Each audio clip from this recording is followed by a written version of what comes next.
Hello, everyone, and welcome to Mind Gap Podcast. Thanks for stopping by. If you like what we make here, please do us a huge solid and hit the like and subscribe button down below. We also live stream the podcast every Tuesday at 8 p.m. Central, and I host a video game live stream on Saturdays at 8 p.m. Central, so come by and hang out. If you're feeling extra giving, please check out our Patreon page. The link is in the description below. Thanks for tuning in, and enjoy the show. Mind Gap Podcast.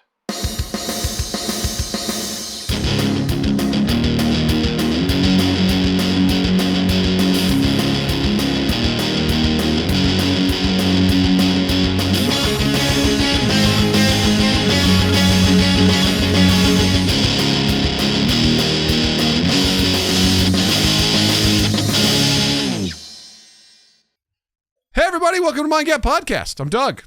I'm Justin. I just swore really loudly, and my daughter, right on the other side of this door, probably heard it. She'll probably use it, hopefully, in the best possible way.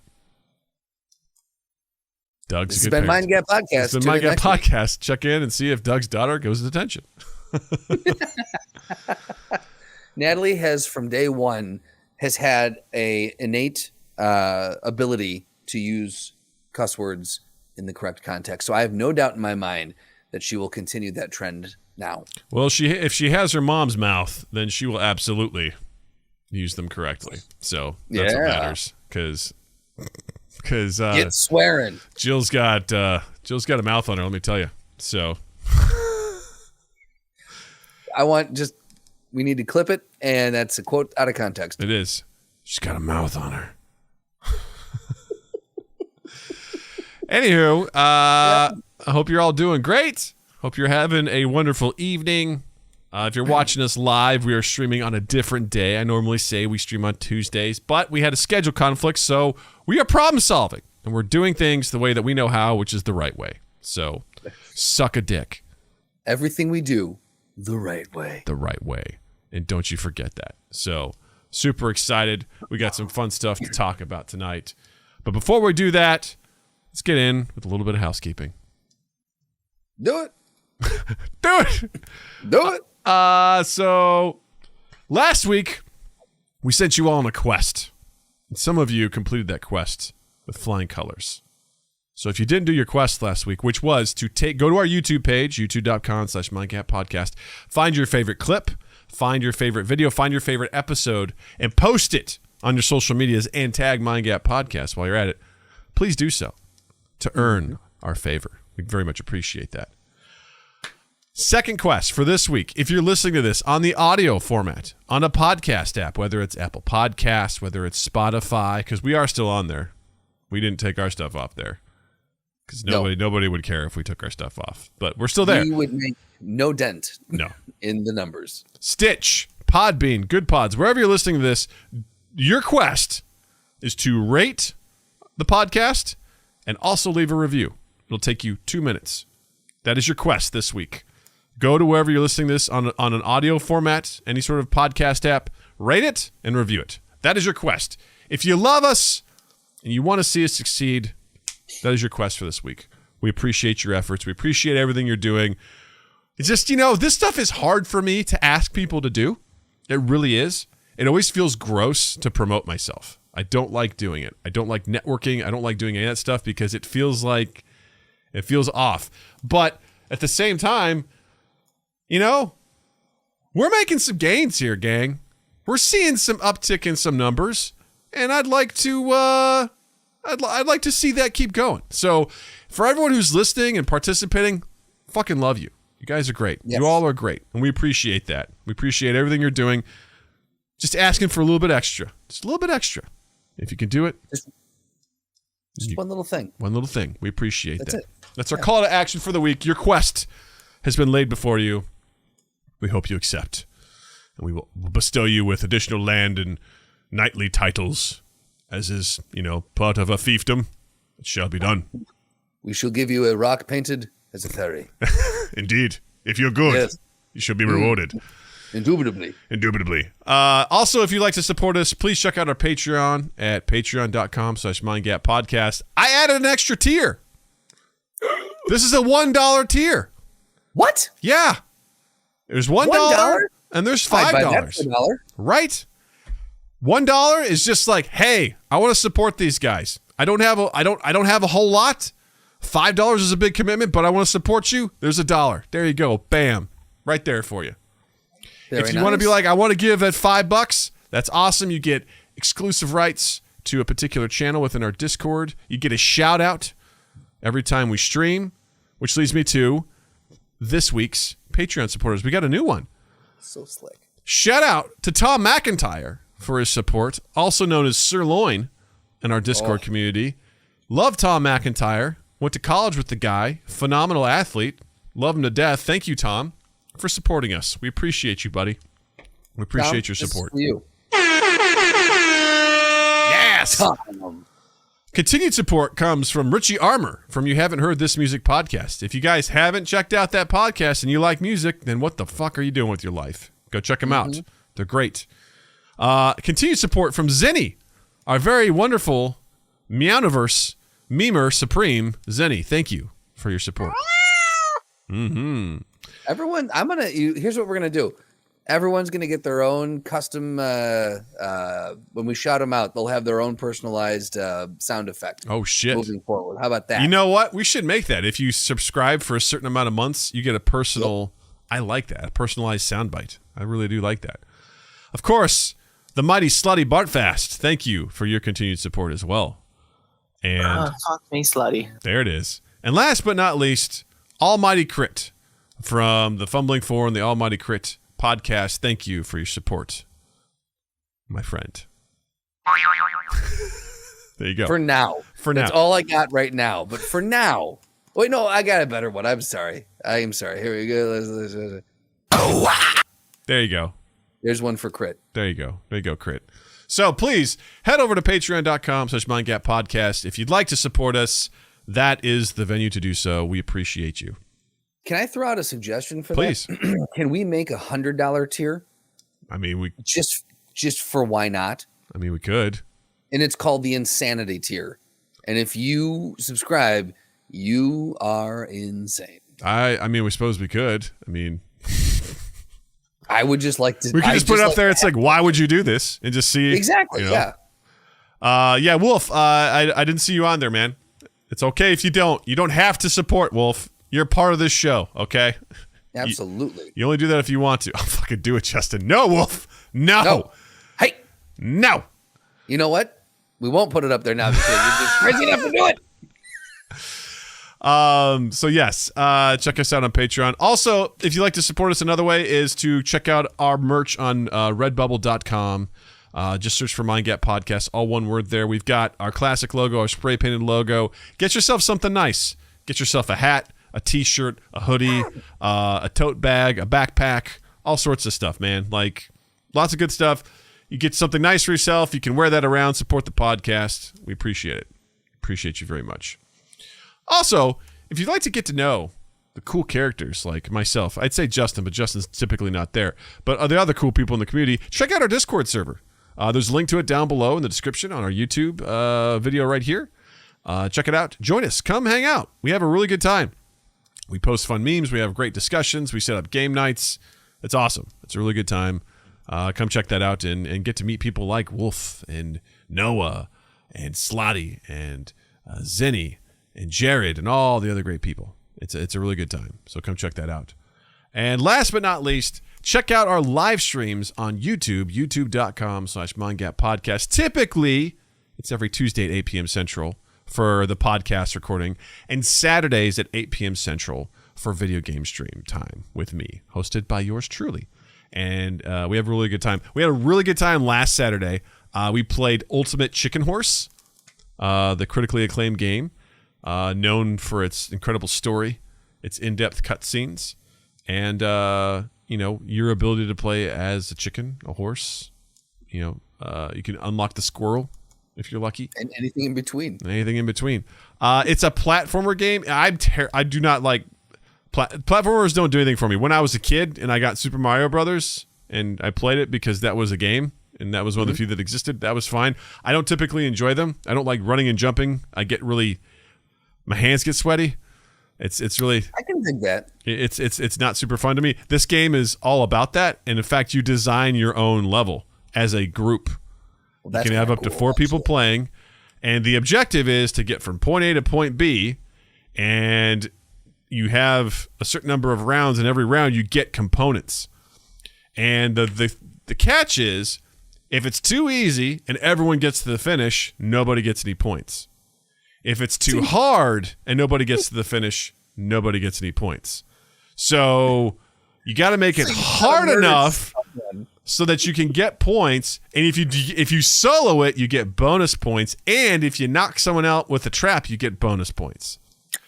Interesting. But you are still playing as a team. No, it's an individual sport. But as a team, you build the level. So it gets really interesting when someone's like, oh, cool, I'm going to put this here. And someone's like, that's cool. I'm going to put a bow and arrow that just shoots constant arrows right here as well. And, oh, I'm going to put this here. Well, I'm going to block this. Or, oh, I'm going to put barbed wire on it. So whenever you jump on it, you die.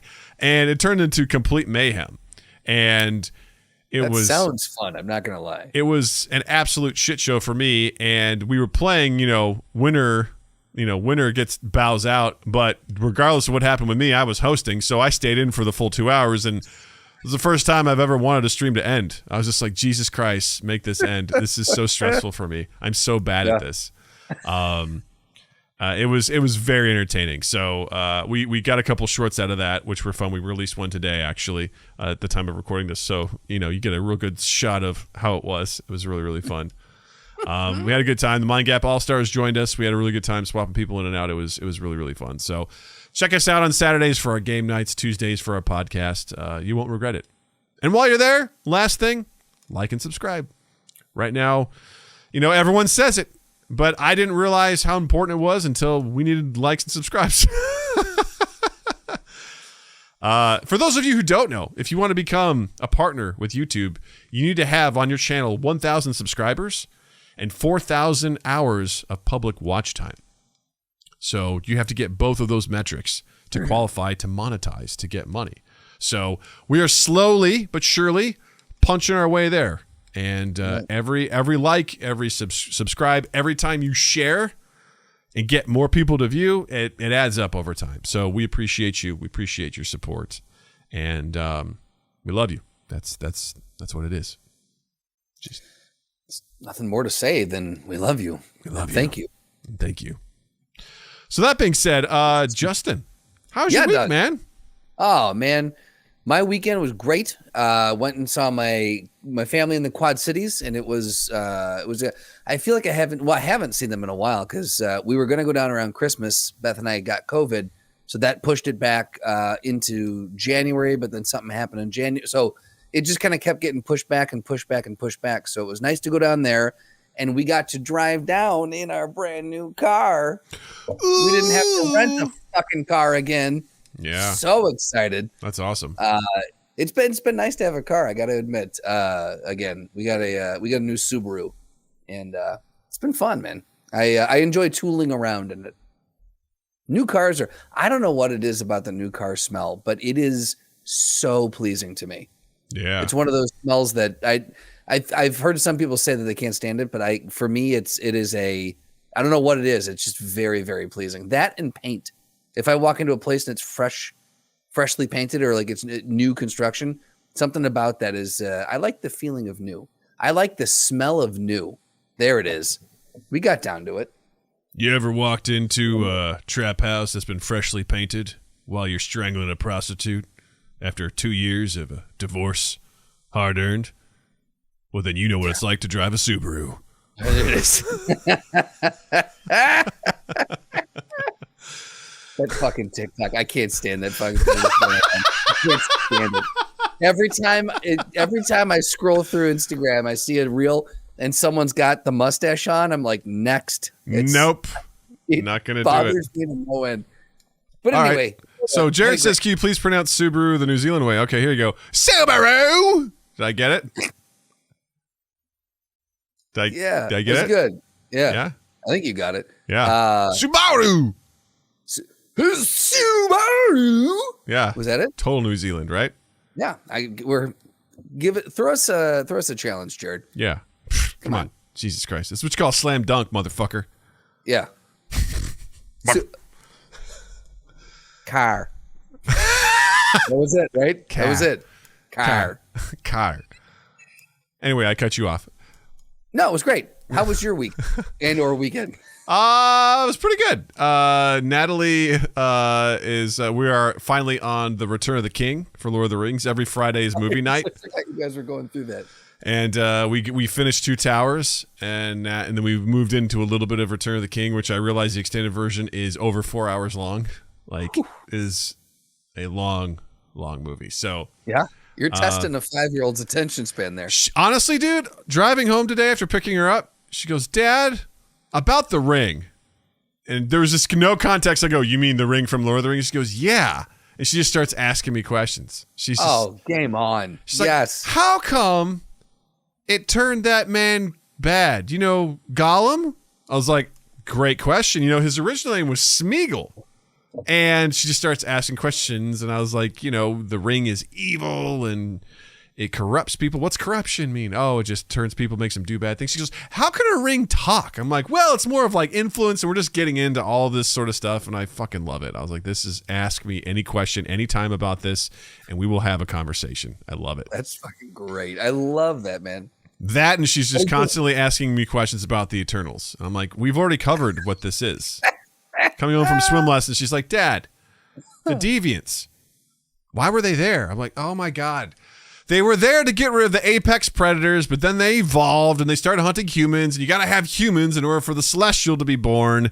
And that's why the Eternals showed up so they could hunt the Deviants, and then the blah, blah, blah." And she's like, "Okay. But what was that big red guy's name?" I'm like, "I don't fucking remember his name. What do you want me to be? An encyclopedia of the Eternals? Sorry." His name was Zod. There Moving on. Zod. Zordon. I love it, though. I absolutely love her asking questions about these things. Well, you know, the thing is that makes you realize that she's sitting there at swim lessons waiting for her turn to take a lap, and she's going, "Why were the Deviants there?" Like this means that she's thinking about this, is occupying brain space for her during the day, and like that's just fun to know that a 5-year-old is trying to deconstruct this. Right. These thoughts during the day. And the best part is, like, she'll tell me, like, she'll nail some components of it sometimes too, which I'm like, "See, you got this. You're paying attention. You understand it," which I'm shocked at, which is great. Yeah. It's super cool. I'm sorry, Jared, you're referring to the Eternals as a trash movie? I've never heard you refer to any movie as trash. Like, this is... Yeah. That's a little... Do we have, like, a breaking news soundbite or anything like that? Any sort of sound effect? Like, this just in. Jared called a movie trash. Unbelievable, man. Unbelievable. Lord 11. More after these messages. But yeah, I had a great weekend. Anytime I get a chance to hang out with Natalie and watch movies, I just get I'm waiting for The Dark Knight. I'm so excited to watch. Pop it on. No, not yet. It's not Just time. pop it on. It's not time. Come on. It's not time, man. It's not time. Next week? No, it's not time. As much as I want to, I started rewatching like the new Planet of the Apes movies, Rise and Dawn of the Planet of the Apes. I'm like, I want to watch these with Natalie.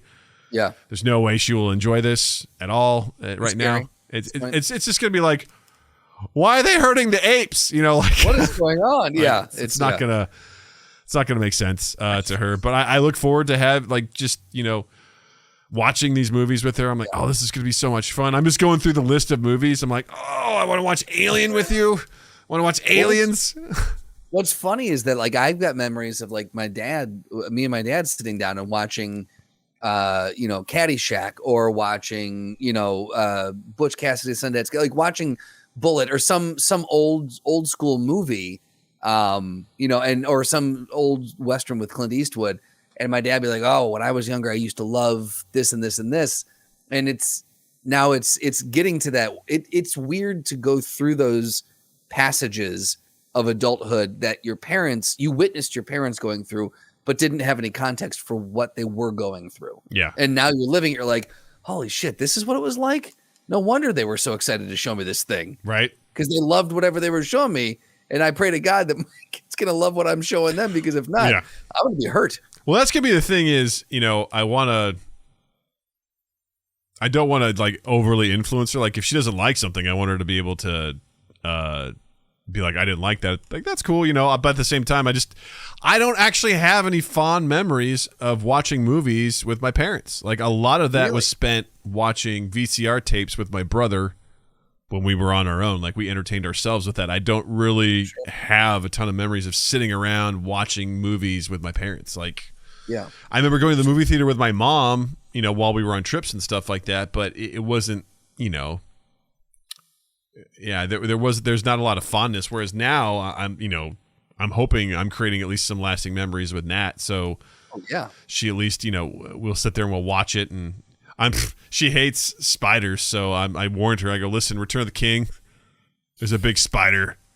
There's some spider stuff that's happening. And she goes, well, can we skip it? I go, yeah. I go, but we'll get there. She goes, well, how will we know when we get there? I'm like, oh, you'll know when we get there. She goes, will there be webs? I'm like, yeah, amongst other things, you'll know. So there will be the whole tone's going to shift now. Yeah. Well, it's funny too, because at the end of the Two Towers, like Gollum starts referencing her as she, her name's Shelob, and he's like, maybe she could do it, and she's like, I'm like, who's she, Natalie? She goes, oh, I don't know. I'm like, I guess we'll have to find out. And she's like, has a really expressive face, like, who's she? I'm like, I don't know. Next time. Because that's the thing. She'll ask a lot of really great questions because she's almost 6. She doesn't realize that if she just waits, her answers will come. She'll be like, Dad, well, what's going to happen? I keep going, I guess we're going to have to wait and see. She goes, Dad, I love it when you say that. I'm like, I'm glad because I'm saying it all the fucking time. That's adorable. She loves that. I was like, I guess we'll have to wait and see. Because I'm not going to tell you. Well, that's the thing that when you're watching a movie and someone's like, well, why are they doing this? I'm like, well, it's probably going to be answered by the end of the movie. So let's just find out. I'm okay with the pause and being like, hey, I don't think I understood what just happened. Can we talk about that real quick? And let's break it down so that we can then, move forward. But like, what happened? What do you think is going to happen? Like, I don't want to do that. So it's all good. Let's just move on. Let's just move on. So real quick announcement for anyone who's paying attention. Justin will not be here for the next couple of episodes because he's going on a great adventure. So yes, a grand adventure, if you will. A grand adventure. We are Beth and I are moving up to Grand Rapids, Michigan from Chicago, and so next week is going to be a packing week, and that Saturday will be when we're actually moving. And just to make sure that we get internet up and I'm all set and locked in and ready to go, so we're not scrambling at the last minute, I'm also going to take the next week off. So 2 weeks to get up to Grand Rapids, get settled, get internet up and ready to go again. By the 29th, I think it is. We should be the 29th? No. When is it? By March 1st, I should no. Yep, by March 1st, I should be back. So by March 1st, Justin will return. And hopefully he will have internet up by the 26th because that's when we're doing the next D&D stream. So fingers crossed. Oh, I should. So I just got off the phone. Let me tell you what I'm not happy about, okay? Oh, let's do it. Hold on.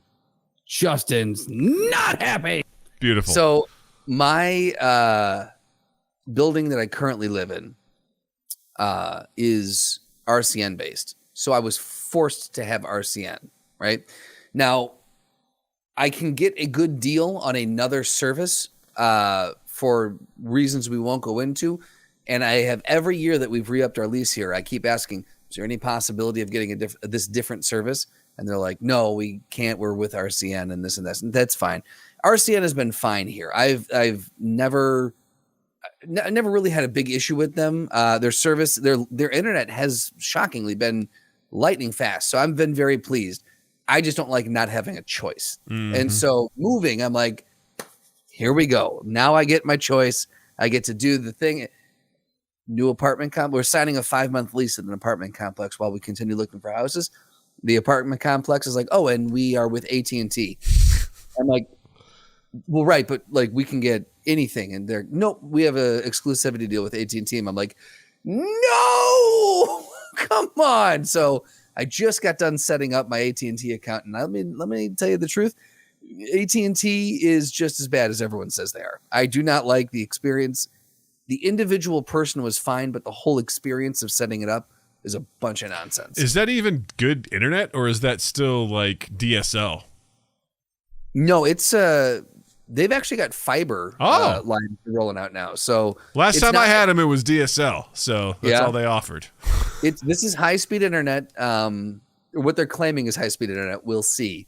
But it is what the thing is. There's no contract, and I'm there for 5 months. So once we get That's the a house, good thing. if there's some weird fucking bylaw, like the subdivision you live in or the street only has 18, I'm gonna fucking rage. All right, I will pass on a house if I can't get my choice of internet provider. So here's the thing, Justin.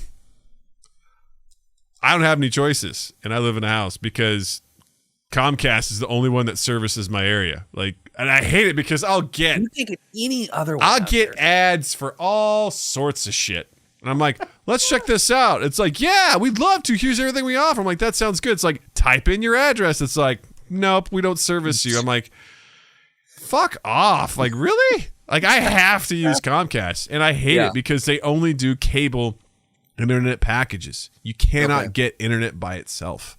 It's just... wait, you can't cancel the... That's interesting, because I know my sister-in-law's looking to drop like one or two, like change up the thing, but I didn't realize you had to. You probably have to do some very convoluted, like, phone labyrinth sort of thing to make it happen. They do not advertise anything other than their packages.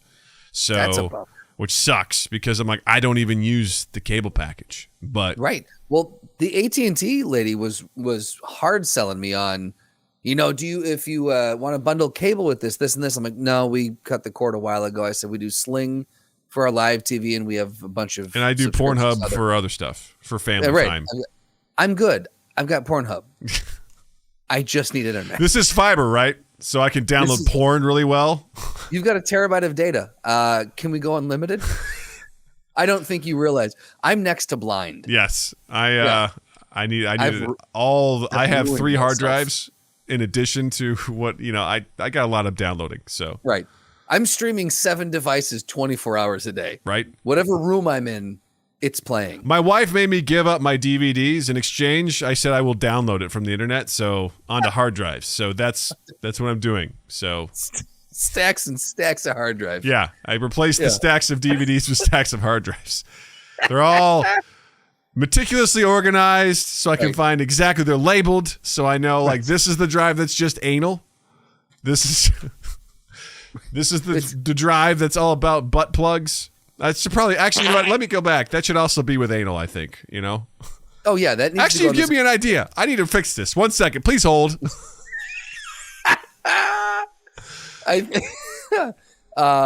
No, but like she was hardcore, like trying to sell the bundles. I'm like, nope, we just do this and that. We stream now, and she's like, oh well, if you get the Direct TV streaming package that bundles with AT&T, I'm like, I don't want that, thank you. And she goes, okay, well, can we bundle your mobile device with? And I'm like, nope, we have Verizon. We're happy with Verizon right now. Well, we'll offer a discount if, nope, it was just nonstop. I'm like, dude, just give me the internet. I'm only asking for the internet. Stop forcing me into these packages. I hate it. Like, listen, I know this is your job. You're following your script, but how about I bundle your ass? How about that? How about that, lady? How would you feel about that?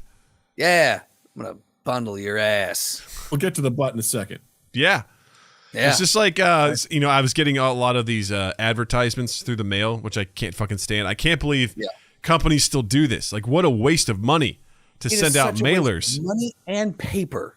And I go through it. Throw those things away fucking immediately. And I go, it's like, hey, if you want to get taken off this list, call this number. And I do. And Justin, it's 7 ads, like on a pre-recorded line that you have to listen to before you get to the opportunity to opt out. I was like, you guys are the fucking worst. You're the worst. You have 7 ads. I'm like, no. And I can't skip them. You got to go through them.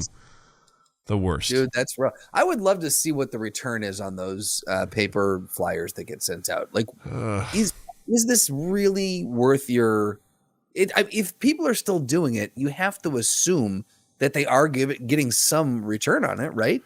I don't know, man. Enough sales to justify continuing to do it? I don't know, man. I can't imagine. It's got to be such a pain in the ass for someone to manually put that stuff out, put the postage, and like just what a waste of money. Yeah. It's a waste of everyone's resources. It's a waste of money, of paper, of gas to load them up and ship them out. Like, my God, what are we doing as a society? But you know what's not a waste of money or a waste of time, Justin? The Legend of Vox Machina, now on Amazon Prime. Yes. Woo! If you all aren't familiar, this is an amazing animated show on Amazon Prime from the creators of Critical Role, the Dungeons and Dragons podcast that has swept the world by nerd storm. It's such a fun show. They released the new episodes. It's 3 episodes every Friday. And it is, I've watched the first 6, which I guess is half of the season because they're doing 12 episodes. I've confirmed that today. I thought it was 24. It is 12. Yeah. Doug got me real excited. I'm like, 24? Yeah. They're going old school with this. Yeah, they actually crowdfunded 10 episodes, then Amazon funded the remaining 2. So this was such a wide success for the Critical Role crew that Amazon was like, oh yeah, we'll pick this up. No problem. Yeah. And it has been an absolute delight. So it has been so much fun just to watch it. It's based on their first campaign, which I didn't listen to. I got into Critical Role during campaign 2.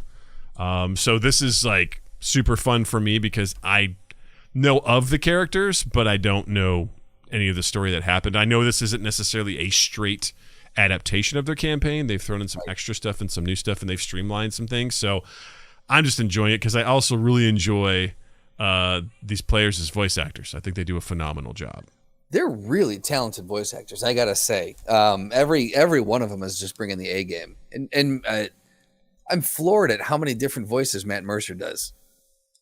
Really impressive. He's a chameleon. I mean, if you listen to him do the D&D campaign, like he does every fucking voice that's not the players, and you're constantly like, Jesus Christ! All right, well, there's Scottish, there's Irish, there's English, there's just cowboy. There is, I mean, he just constantly does an incredible job of just coming up with voices, and know that when you come back and revisit those characters, he pulls them right out like they were never gone. He knows exactly what they are. Like, I don't know how he keeps them straight. Like all these NPCs, and then when they come back around, just to be like, that was that one. Unless he knows that they're going to be in the same area where these NPCs were last seen. I don't know if you can prep for that, but no. He's a special part in campaign 2. We were talking about this before the show, where Laura Bailey as Jester uses a spell called Sending. Oh yeah, where she can send a message that's 25 words or less to any character anywhere in existence. And there are times where she would just randomly send a message to a character we haven't heard from in months. And she's just like, I want to check in with this character. And Matt's like, okay. And she just sends him a message, and he will come back in that voice. I'm like, there's no way he could have prepared or known that was going to happen.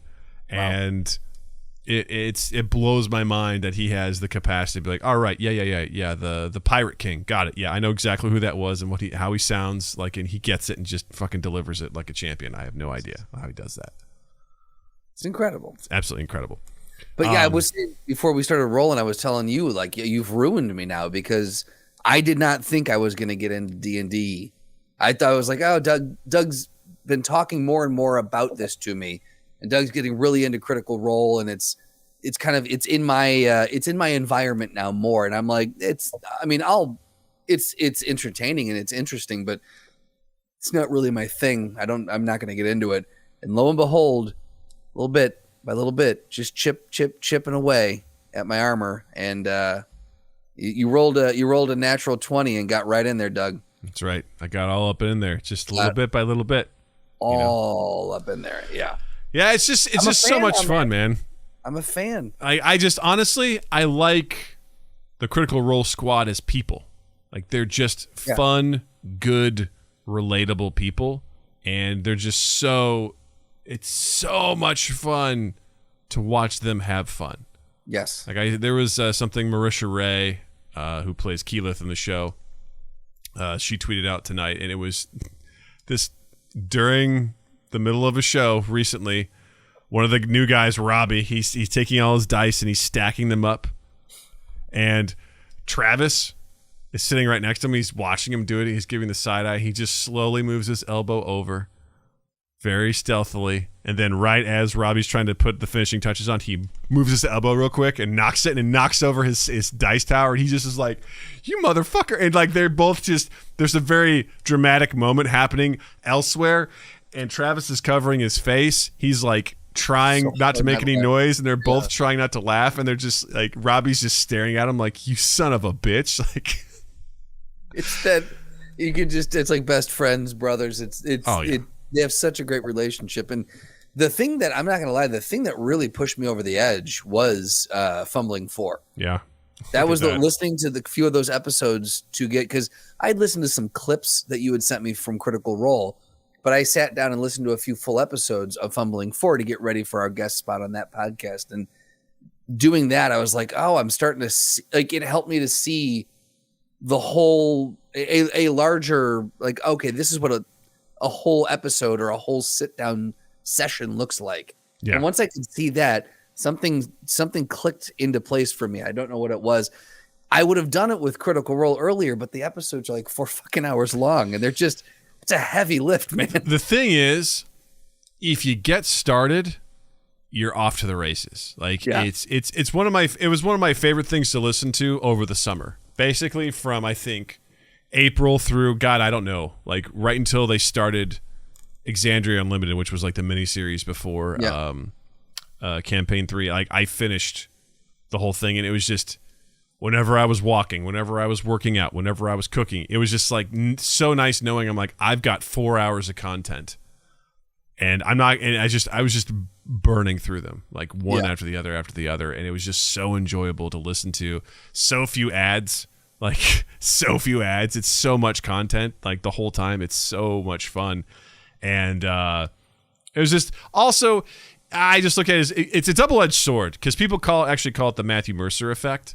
Mm-hmm. People are saying that if you watch Critical Role and then decide you want to do D&D, there is sometimes an adverse effect that comes along with it, because Matthew Mercer is such a phenomenal DM. Yep. He does such a great job with voices.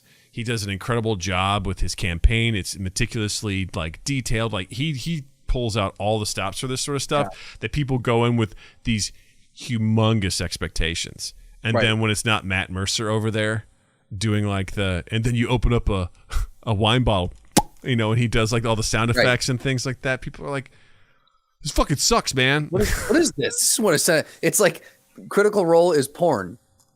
And you watch it, you're like, all right, expectation. And then you go and have sex. You're like, wait a second. Wait a minute. Real sex isn't like porn. Man, I shoved her face right into my ass.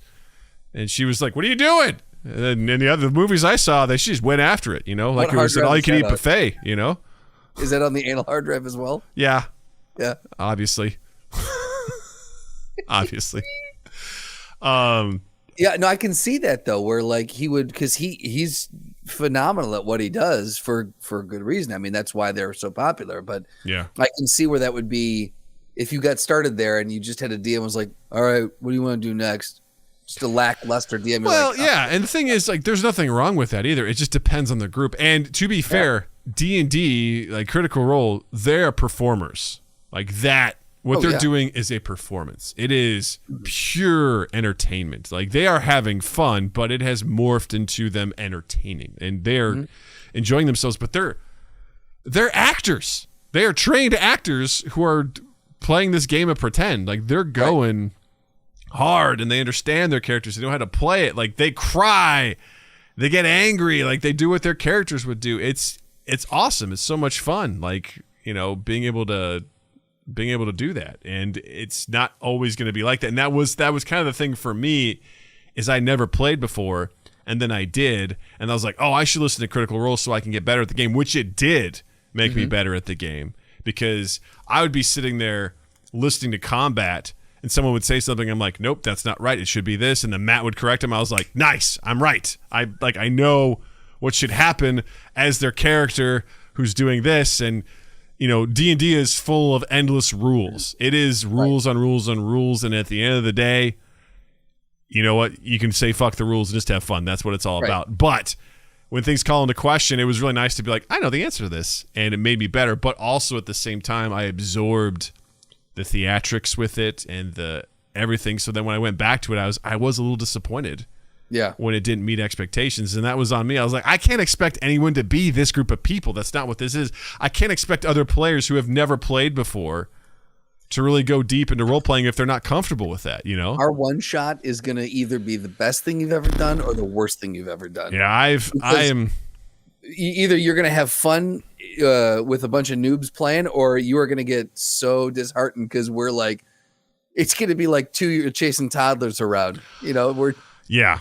I'm telling myself, for anyone who doesn't know, I've said this lots of times. I've been working on a one shot for over a year at this point, or pretty much close to a year, and it's not really going to be a one shot. A one shot basically means it's something you do in one session. It's not going to be that. It's probably going to be a couple sessions, but I've had to really tell myself and think, all right, what if they don't follow the plot, and just be like, cool, just be prepared for that. Let's build this out a little bit more. Let's just have this place for them to play in and see what happens. And there's where I would like it to go, but that's not up to me. It's up to you. I'm going to create a problem, and you all will have to solve it the way that you see fit. And I will hopefully, Justin, I promise you this: you'll have options. Okay. I will give you options. You will not just have AT&T as your solution. You will have many options. Oh, thank you. Thank you.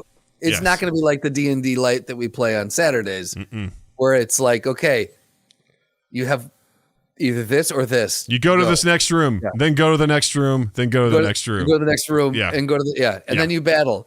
Check for traps. Open chests. Next room. Room. Yeah, no, this is going to be very interesting to see where it goes. So now, let me ask you. Oh, go ahead. No, go ahead.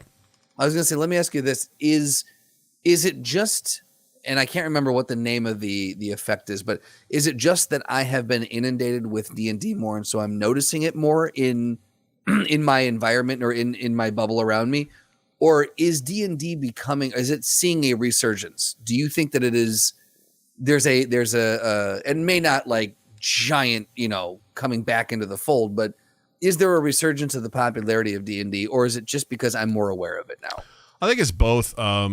I think the Wizards of the Coast, which is the company that owns D&D and publishes all the stuff, I think we actually covered this a couple episodes back, where they had one of the highest grossing revenue years of all time in recent years, because part of it, I think the pandemic has driven people to trying this stuff out, the ability and the accessibility of being able to do this stuff online. I know there's definitely purists who are like, you have to be in person, you have to roll physical dice. That's not how I did it. I was always doing it remote, so that's what I know, and that's what I like to do. But it is extremely easy to get into it and to pick it up.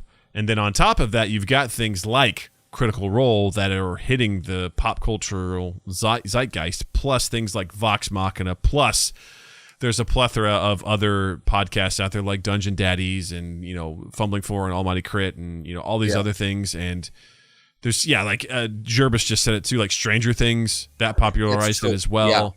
Yeah. There's so many things out there that exist that make it possible. But, I would also argue that Critical Role is a huge part of that as well. I mean, this show is an absolute, pinnacle of what you can do with someone's creativity, because I don't know if people really grasp the fact that if you watch this show, which I hope you do, by the way, it's very adult. It's not for kids. Oh, yeah.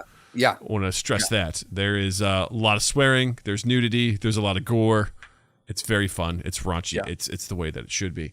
But this whole entire world was created by Matt Mercer. Like, he created this entire planet that exists, and each campaign takes place in a different part of the planet, and it is connected. So it is all on one planet then. Mm-hmm. Yes. Okay. I didn't know. So, like, the campaign 1 takes place in Taldore. Campaign 2 takes place in, oh god, I've already forgotten the name of the place where it takes place. And then the campaign 3 is it's in Ireland. It's in the United States of America. Kentucky. And campaign 3 is in a place called Marquette. And so, but in campaign 2, they got Easter eggs about stuff happening, and things were referenced in Taldore and things like that. So it definitely is a living, breathing world. It's very complex. There's a 7-minute video that Matt Mercer and his team put together that explored the history of Alexandria, which is the name of this planet, like how it came to be, the idea of like, because in this world, gods are real and they interact with people. Yeah. And there were some good gods and bad gods, and there was this thing called the Celestial Gate that they put up to prevent the gods from directly interfering with people, or certain ones from doing this or that. And it's a whole lore and world building that he put together that, you know, there's a timeline, there's all sorts of shit. And fucking nuts, man. It's yeah. Like, you sit there and go, like, how long did he work on building this out? And then also, it's never done. Mm-mm. Like, because as they explore new areas, he's got to create new areas. And it's just, man, talk about that is really hard to wrap your head around. One of my favorite things he created in season 2 was what the players called the Happy Fun Ball. Okay. And it's this device that they found, and it's magical. And when you figure it out like a puzzle, it teleports you inside, and there's an entire universe that exists inside this ball. And time flows differently. So an hour in there is like a day outside. So the first time they go in there, they're exploring, they come out, it's been a week. And like they pop out of it, and like they're on a ship, and their crew's like, Jesus Christ, where have you been? They're like, what do you mean? They're like, it's been 7 days. Like, where have you been? They're like, oh my God. But it was within this device. I think Matt officially mapped out 20% of it. And that's the most that we really saw. There were rooms that were beyond like whatever, Jesus because Christ, each room is a puzzle that, depending on where you go and what you can find, will lead you to another room that could possibly lead you elsewhere. And there was dangerous shit in that ball. They almost died a couple of times. Yeah. Wow. Yeah. Again, it's hard to wrap your head around. Yeah. When you think of someone building, because people have world built before. You know, we've seen it with Dune and with Star Wars and with countless other sci-fis. Exactly, Lord of the Rings. People have built worlds, giant worlds before, but someone like this who has to build the world and let other people explore it and be ready to it. To me, it's a different level of world building. When you do something that vast of an expanse, and you're not guiding people through it, you are you're plopping them down and saying, go ahead, and wherever you go, I'll have something ready for you. That's fucking bananas. Well, I mean, what's even more bananas is Alexandria Unlimited, which was the miniseries in between campaign 2 and 3. Matt Mercer stepped away as DM and let someone else guest DM in his world with his stuff and play with his toys. And Matt played as a player. And wow. Oh, dude, I might need to check that one out. The DM was like, she goes, this was absolutely horrifying for me to step in and play in your world that you created with all of your stuff and just see what happens. Shit. And Matt was like, I loved it. I got to sit back and relax and just be a character. That was way more fun for him than anything. But the DM, she was like, Jesus, this is... Now, do I need to have backstory of campaign 1 or 2 to enjoy that mini? No, season? No. Okay. And that mini season plays into it. Actually, several of the characters continue on into campaign 3. So it's actually a good setup for campaign 3, which is pretty cool. But yeah, I think it's like maybe 8 episodes, so it's nothing too wild or crazy or anything like that. But then on top of that, just like campaign 3, just listing, they've spent the whole campaign so far in one major city, and it is a massive city. And just the stuff that Matt has built in there, like there's these connecting spires, and where do they go, and they're going here, they're going there. He knows where all the shops are and all the different taverns they can go to, and he knows exactly where everything is and what I'm like, yo, I'm going to build you guys something that's going to take place in one location, but it sure as shit ain't a city. Like, it is one building is where you guys are going to be hanging out. So, and that's enough for me. You know, and now I know that my first task for myself is to get out of that building. Yeah. There you go. And you know what? That's my very certainly first try. Yep. To borrow Matt's phrase, you can certainly try. You can certainly try. Yeah. So, long story short, Legend of Vox Machina. I don't want to spoil anything for anybody. It's wildly fun. It's incredibly entertaining. If you haven't checked it out, if you're curious, if you just like a nice fantasy romp, it's definitely for you. If you're curious about D&D, just know going in that this was all based on a D&D campaign. Like, a lot of this stuff actually happened. My favorite thing is seeing videos on YouTube right now that compare the campaign moments that happened with what's happening in the show. It's so cool to see the source material and how it got put into the actual show. It's really fun to watch. Yeah, I think for someone who again is a super D&D novice like myself, to what you just said, if you're into D&D, you'll appreciate this because you know what went into, like, you'll appreciate, like, you're like, oh fuck, this came from a campaign where people improvised pretty much all of this and then it got distilled into a script. And then if you're not into D&D and you just like fantasy shit, it's just a good story. D&D aside, it is just it's a good sci-fi fantasy story. So like it has the ability to please everyone, which is very tough to do. Yeah.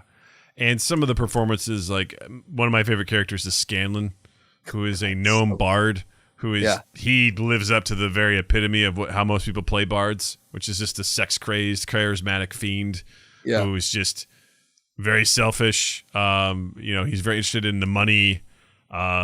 He's got a wide array of spells, but he's incredibly, like, he sings, because that's part of what a bard does, is they can give inspiration to people by pepping them up, and they can also hurt people. They can give people psychic damage by mimicking them or mocking them or hurting their feelings. But they also are known to sing, and so Sam Riegel, who plays Scanlan, like, wrote and produced and, like, recorded these legitimate songs, and there was one called "Pull on My Beads of Love," which is all about anal beads. And his character performs this song to a group of nobles as a distraction, and it's amazing. Wearing a reflective rainbow cod piece. Yes, it is so good. And I just saw tonight that someone had recorded their own cover of "Pull on My Beads of Love." Oh, of course, they put it to the opening animation for it, and it was so perfect. It was like dark and cinematic. And it was just talking about, pull on him and give him a tug. It's just it was so good. Christ. And Sam Riegel retweeted, goes, "It fits perfectly."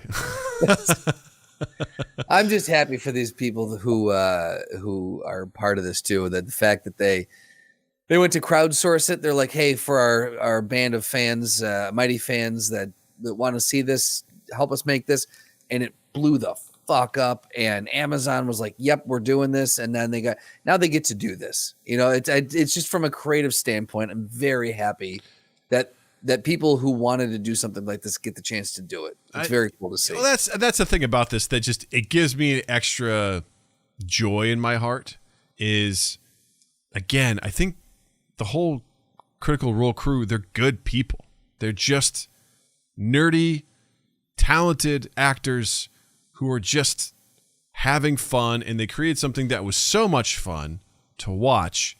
And I just, we've talked about this before, but just hearing Matt Mercer talk about how unbelievable it was to see the Kickstarter get funded and get overfunded, and to the point where they're like, we have to add stretch goals in here. Like, because at first, like, this is cool. Now they're like, oh shit, we have to have other things that people, and then we have to deliver on those things. Like, we got to do all of this. And it was such a, he had told the story about how they were trying to pitch this idea to studios and whoever, and they were just like, I don't get it. You guys are going to be playing D&D and what? They're like, no, it's based on our campaign. And they're like, I don't get it. They just didn't understand it. And then once the Kickstarter got overfunded, people came right to their door and they're like, hey, we like what you're doing here. Like, what can we do? Because it makes perfect sense. Pay money. Yeah. They've got a built-in fan base that is a rabid fan base. And not to mention, everyone that's doing this is a voice actor. Right. So it's so easy. Yeah. It's so easy to fill those roles. And Jared mentioned this earlier, they've got really talented people to fill in some of those other roles. Did you know David Tennant was in there? Yeah. Unbelievable. couldn't pinpoint. I was like, I know that voice, and I had to look it up, and I'm like, fuck me, yes, absolutely. The guy who plays Ezekiel on Walking Dead plays the king. It's not the king, but yeah, the sovereign or whatever his name. Yeah. I think it was the day or two before the show launched. They put out they've been releasing these videos called like it was like the Legends of the Making of Legends of Vox Machina or something like that. Yeah. And they were just showing like, hey, what's it take to do the music? And they're doing these really great behind the scenes. And they were like, we're happy to announce some of the other voice actors that they have, and like fucking David Tennant's in there. I'm like, what the fuck? Like, he was just interviewing all these people. Some of the Stephanie Beatrice was in there from Brooklyn Nine-Nine, Modern Family, Encanto. Like, yeah. There's amazing people. The guy who does the voice of Reinhardt in Overwatch, he's in there. They landed some amazing talent. So cool. Which again, you got to be like, I wrote this shit down in my notebook, and I pretended to be this character, and now I've got fucking David Tennant coming in to voice it. It's just like, what the shit, right? That is a mind fuck. It's just become something of such a zeitgeist in that particular world that people are just drawn to it. It feels like a really positive creation that exists out in the world that people are drawn to, want to be a part of. Right. Again, I've sent you clips from shows at sold out theaters, dude, where they're like playing pretend for people. The audience sounds like you're at a rock show. Yeah. It's wild. Well, he's like, roll for initiative, and the place goes fucking nuts. You would have thought someone just scored a touchdown in overtime, to go to the Super Bowl. Absolutely. Or he's like, how do you want to do this? And they're like, yeah. Someone rolls a critical. They're like, yes. Yeah. It's so cool to see. And I think the other thing, just to kind of put a cap on it, is with this becoming more and more, with people like Critical Role and other people making it more mainstream and making it more acceptable, I use air quotes there, it helps the kids who want to play it, the kids who got beat up back in the day, in the 80s or whatever for playing it, the nerds, if you will. It just helps to normalize that, hey, it's cool to do this shit if you want to do it. If you want to do it, because these are trained actors who are professionally doing this. They're making a living off it.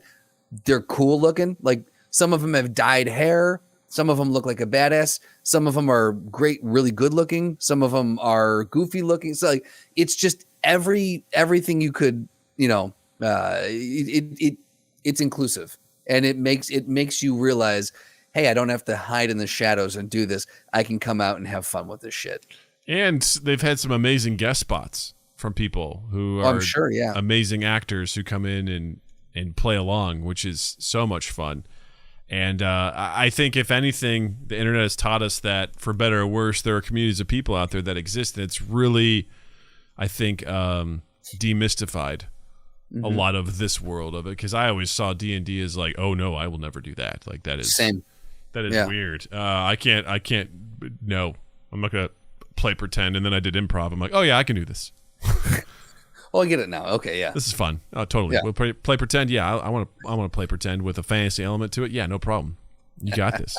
And I've kind of stalled on my one shot, but I want to get that out there. I want to test it, and then I want to get you and the other folks in there so we can just see how this goes. Bit, man. You got to hurry this thing up. I'm glad. It makes me feel good to hear that.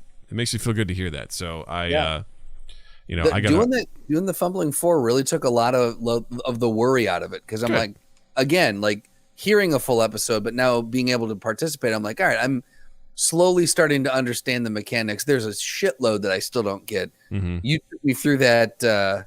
Was that online? Platform? Oh, D&D Beyond. D&D Beyond. You took me very briefly through.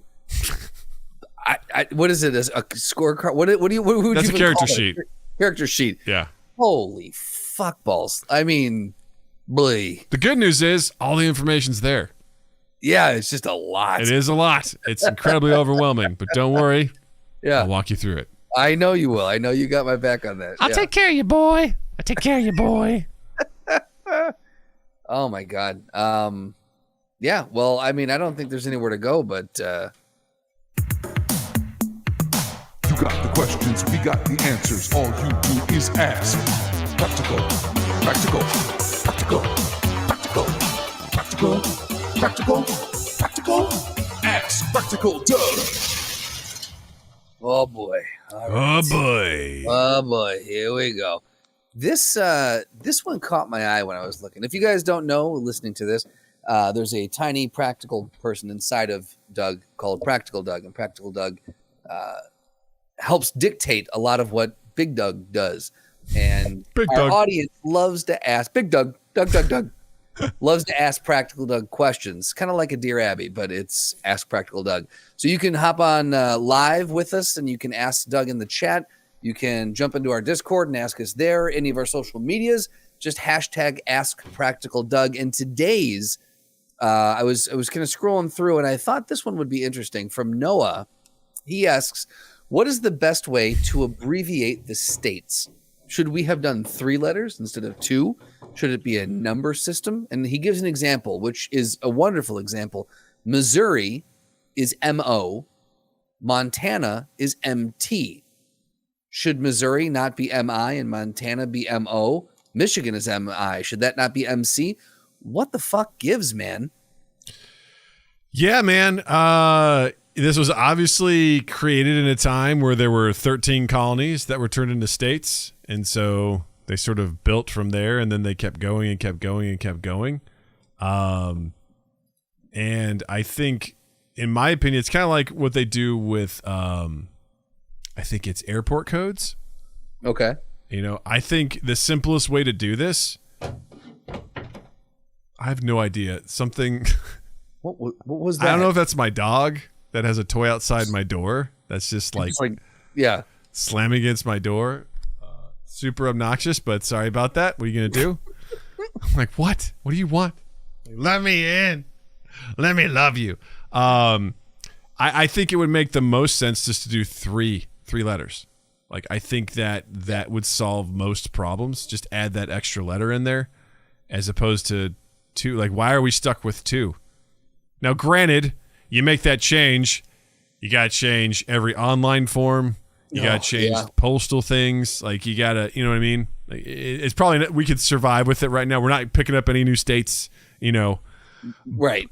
But just from a purely practical standpoint, outside of the logistical nightmare would be to change that. I think doing 3 letters would make the most sense. So that way, for all the M's that existed, which, by the way, there are 1, 2, 3, 4, 5, 6, 7, 8 M states. Jesus, is there really 1, 2, 3, 4, 5, 6, 7? Holy fuck, yeah. Yeah, which is insane. And 1, 2, 3, 4 W's, which is kind of 1, 2, wild. 3, 4, 5, 6, 7, 8 N's, which aren't too bad, honestly. Those are all pretty straightforward. Yeah, those make sense. Yeah. I think everything else is pretty good, but the M's, man. The M's have it right there. Maine is ME, Maryland MD, Massachusetts MA, which some of them do make sense. Like Massachusetts MA, I that one tracks. But what about Maine? Yeah, YME. Yeah, that's true. That's true. Maine, ME, yeah. Yeah. There's a lot of MIs. 1, 2, 3, 4, 5. 4 MI states. And there's there's dog. 5. Oh, Hi, it's Maine. Did you It's not finally it. bust your way in here? Yeah, I think 3 is the way to go. Would you, instead of that, do you think numbers would be easier than letters? That's a good point. It's just 1 through 50. There you go. I'm just saying, But then you got to go. Then you got to deal with New York going, yeah, but we're going to be number 1 because we're the best at everything. Well, then it's also, imagine doing addresses. My zip code is, it's 1 60506. Just Yeah. Yeah. it's, Oh, Jared, no. We'll put that one in a... I mean, it fits with what we're doing right now, but the answer is no, it's not. Jared asks, is D&D a sport? No, it's not. Trying to slip in an extra Ask Practical Doug there. No. Also opening up a very sore wound. to the podcast. I feel like the codes would be, I don't know. I think the hard thing would be to remember what code it goes with. It'd be harder to remember numbers than it would be to remember letters, even though the letters are fucked up on some of them. Sorry, my dog just busted in my office and is now chomping out a bone. So I cannot hear that. okay, good. I think it's picking up on my mic, and if it is, I'm sorry. I'm gonna step if you away. go back and listen to early episodes, you can hear Abby lapping water in the background. That was the best. I'm gonna go close my door real quick. Yeah. Continue. You go ahead and close the door. I just think I think for me, especially numbers, how are you going to remember a number? You got to memorize 50. I have to know enough things. I have to memorize enough things as is. I'm not going to memorize state numbers. So right. I mean, you'll know the state that you live in, right? That's true. Yeah. But I think adding one more letter would be the way to go. Yeah, I think that would make the most sense. Or fuck it. Why are we abbreviating them? Let's just write them out. Have we all gotten that lazy? Yes. You got the questions, we got the answers. All you do is ask. Practical, practical, practical, practical, practical, practical, practical. Ask Practical Doug. Welcome to the Throwdown. Jesus, Wolf, I live in a constant state of despair. Are you from Missouri or something? So that'd be DP. Yeah, I live in DP. Yeah, DP. I got a hard drive for that too. Yep. Yep. So today's Throwdown. You ready? Oh, I'm ready. Today's Throwdown is Austin Powers versus Sterling Archer. What a great choice. Kudos yeah, baby. once again to the council for coming up with some amazing shit for us to talk about. So if you're not familiar who Austin Powers is, I mean, you might be young enough to have survived without hearing about it. So good for you if that's the case. I hate it when you can't close ads on a website. It's the first thing. It's like a game. Just like, guys, Scroll down, close. ad pops up, close. Close. Don't open anything else up. Austin Powers is from, obviously, the titular character from the 3 movies, Austin Powers. He's basically a parody of James Bond. Sex-infused, agent from the 60s who's frozen and reanimated in the late 90s, early 2000s. Versus Sterling Archer from the show Archer, where he's this will be interesting, man. This is going to be so much fun. It's such a...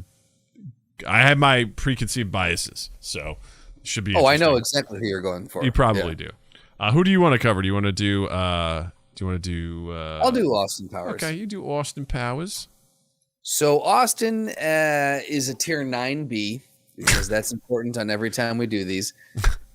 His full name is Sir Austin Danger Powers. He's a male, and his age is unknown, most likely in his 30s. He's Britain's top secret agent.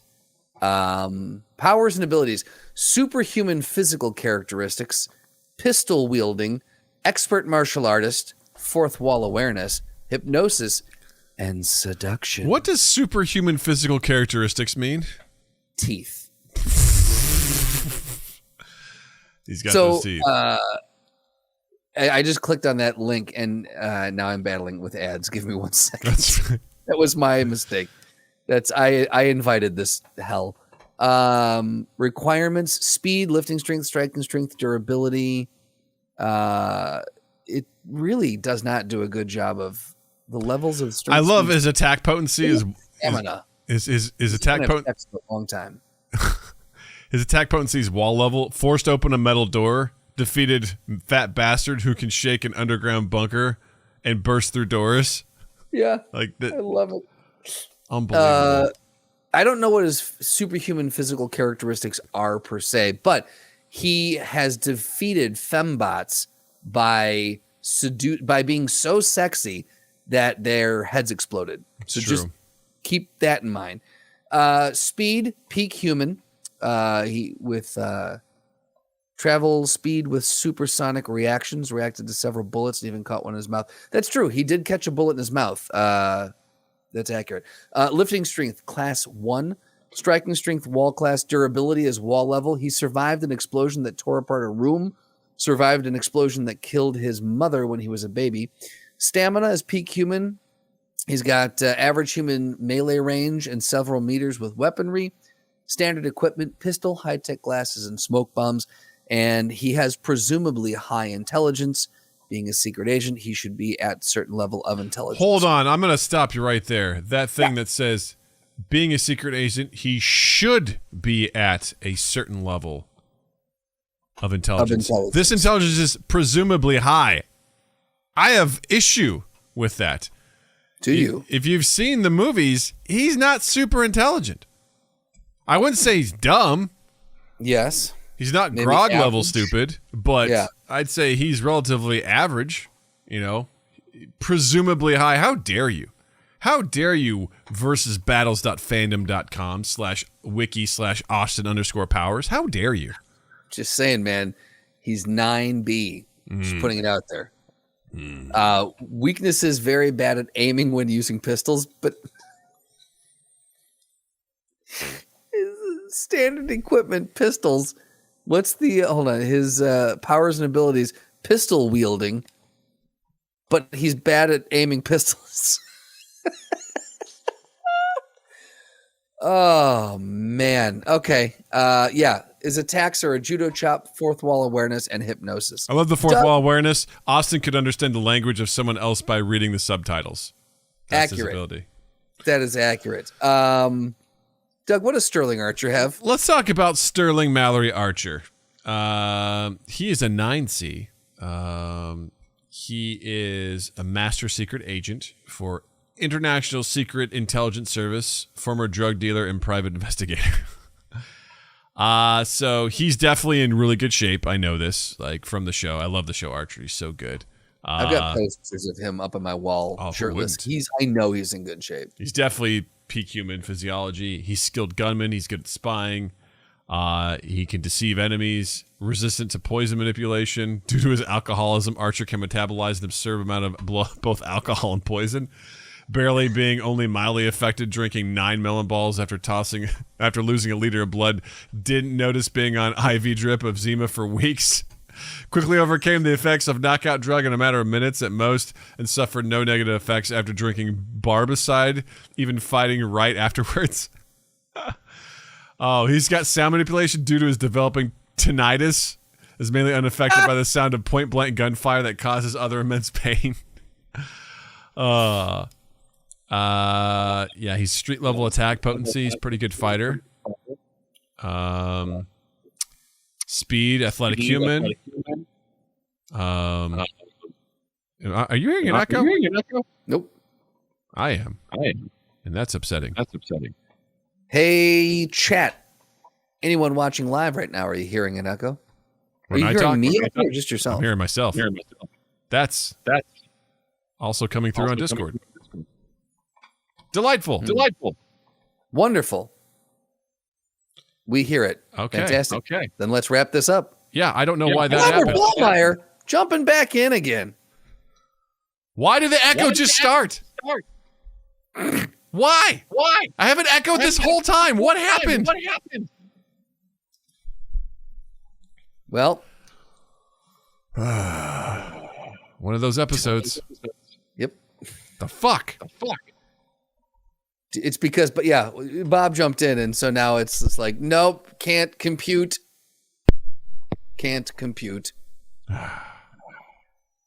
So I'll go ahead while Doug figures that out. I'll jump right in here. Sound manipulation, attack. Well, we were at the attack thing. Yeah. So street level attack, likely higher, was able to knock out Eddie, who endured being rammed through wooden pillars. Athlete level plus. Speed, he's at least athletic human. Travel speed, superhuman combat speed and reactions. He also dodged bullets on multiple occasions. Could count bullets fired during combat. Subsonic attack speed with his PPK pistol, and higher with other weapons. He's got above average human lifting strength, striking strength is street class, durability street level. He also survived an explosion that destroyed a large yacht, and even experienced a head of the KGB believed no one could survive, as well as a massive avalanche that destroyed a large cottage. Stamina is superhuman. Was fine after drinking glass. I don't remember that. Quickly recovered from a harpoon piercing his shoulder with no negative side effects, etc., etc. Standard range, equipment, guns, grenades, knives, intelligence, not high in everyday matters, but still a skilled combatant. Weaknesses, insecure, selfish, egocentric, misogynistic, racist, alcoholic, has mother issues, may not hide his occupation as a secret agent since he thought it was, quote, really cool. There you go. Archer for the win. I can't do this with the echo. I don't know what to do. Yeah. Archer for the win! I mean, it goes without saying that Archer is going to be the one to knock out Austin. Like, I'd say they're both not super intelligent, but Archer is the more lethal combatant. Regardless, whatever happens, he's way more skilled than Austin Powers, and he would. I mean, even if they tried to fuck each other in a fuck fest, I think Archer would win. Yeah, 100%. I would give it to Archer all day long. Archer can do all the things Austin can, also while drunk. Yes. So, there you go. We did it. I just want to vent for a second. You're going to hear double of me, and I'm sorry. I did literally nothing, and then all of a sudden an echo happened. Rampage indeed, sir. Stuff is stupid, stuff is dumb. Doug hates stuff. I did nothing. And then it starts echoing. This is bullshit. Rampage! And my dog just farted, and it smells just horrendous in here right now. Guys, Doug's having a night. God damn it. He's having a night. Justin, Sorry, would you mind? What do you got to recommend this week? I'm going to recommend The Legend of Vox Machina. It's just a great show so far.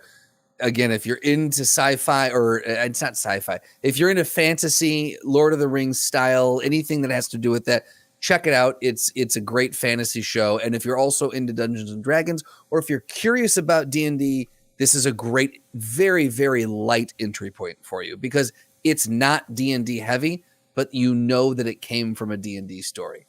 Do you want me to tell people what you recommend? No, Doug? you're going to have to fucking listen to it. I recommend, ironically, the old album Clarity by Jimmy Eat World from 1999. I just recently re-listened to it, and it's fucking awesome. It holds up. Check it out. All right, Justin. Speaking of Clarity.